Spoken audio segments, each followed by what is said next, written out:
is Western Mass News on ABC 40. The city of Holyoke has a job opening for police chief. Welcome everyone to Western Mass News at 4.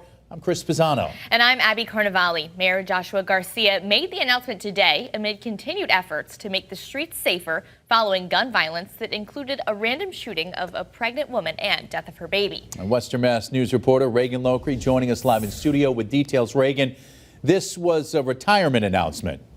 Yeah, Chris and Abby, after more than 3 decades serving the Holyoke Police Department, Police Chief David Pratt is retiring effective July 31st.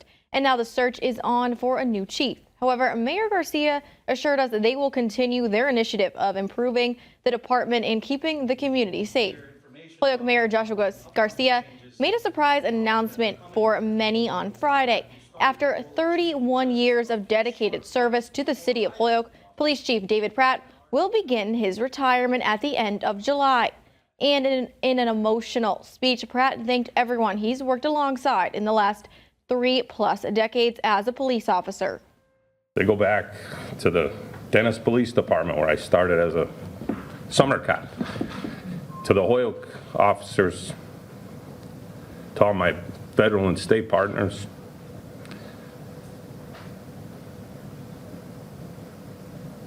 Some of the greatest people I've ever known.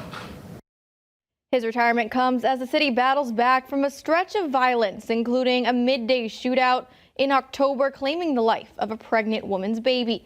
She had been sitting on a PBTA bus when a stray bullet hit her. Mayor Garcia and Chief Pratt have worked together to prioritize safer streets, and the mayor says he'll miss Pratt's forthrightness and compassion.